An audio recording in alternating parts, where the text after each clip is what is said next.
Wananchi wamejawa na furaha baada ya Tundu Lissu kushambulia serikali ya Samia Suluhu akiwa mahakamani. Ujambo na karibu kwa taarifa zetu za Kenyascope, na tafadhali kumbuka kusubscribe. Leo hii hali ya furaha imetanda katika viunga vya Mahakama Kuu masjala ndogo ya Dar es Salaam kufuatia kusikilizwa kwa shauri la kikatiba lililofunguliwa na mwenyekiti wa Chama cha Demokrasia na Maendeleo mkipenda Chadema, Tundu Lissu dhidi ya Jamhuri ya Muungano wa Tanzania.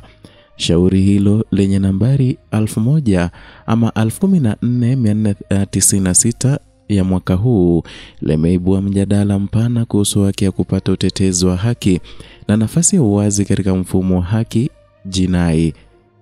Na katika shauri hilo, Lissu anapinga uamuzi wa awali wa mahakama ya hakimu mkazi Kisutu ambao uliruhusu serikali kuwasilisha mashahidi wake kwa siri katika kesi ya uchochezi inayomkabili. Na hatua hii imeibua mjadala mkali juu ya uwiano kati ya usalama wa mashahidi na haki ya mshtakiwa kujitetea kwa haki na kwa mujibu wa sheria. Na wakati Lissu alipowasili mahakamani, aliambatana na umati wa wafuasi, wanaharakati wa haki za binadamu na wadau wa sheria waliokuja kuonyesha mshikamano. Uwepo wake uliashiria si tu kesi ya kawaida ya kisheria, bali mapambano ya wazi dhidi ya kile kinachoelezwa kama matumizi ya kisheria kwa msingi ya kisiasa.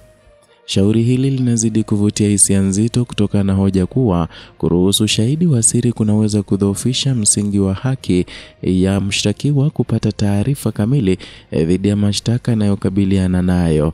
Hili linachukuliwa na wachambuzi wa masuala ya kisheria kuwa ni changamoto kwa mfumo wa haki wa Tanzania, hasa ikizingatia umuhimu wa uwazi katika mchakato wa haki jinai. Kwa mujibu wa maelezo ya kisheria, Lissu anaomba Mahakama Kuu ingilie kati kwa lengo la kuangalia upya msingi wa uamuzi wa Kisutu. Anatafuta faragha ya haki katika mazingira ambayo anahisi yanampa upendeleo upande wa mashtaka, na ni jambo ambalo limeibua maswali kuhusu matumizi ya sheria kwa usawa. Hali ya mvutano katika viunga vya mahakama leo imeweka wazi kuwa shauri hili lina uzito wa kisiasa na kisheria. Wadau mbalimbali wa haki za binadamu wamekuwa wakifuatilia kwa karibu, wakitazama iwapo mahakama itachukua nafasi yake ya kuwa mlezi wa haki bila kuegemea upande wowote. Kwa sasa Lissu ameonekana kuwa sauti ya wale wanaohisi kubanwa na mifumo ya sheria ambayo haitekelezwi kwa usawa. Kwa wengi, shauri hili lina tafsiri ya mapambano kati ya raia na mifumo ya nguvu serikalini, na linaweza kuweka mwelekeo mpya wa jinsi haki inavyopaswa kutendeka katika mazingira ya kisiasa ya Tanzania. Kenyascope itaendelea kukuletea kila hatua ya mchakato huu wa kisheria ambao si tu unahusu Lissu bali pia unagusa misingi ya utawala wa sheria, uwazi na haki kwa kila Mtanzania.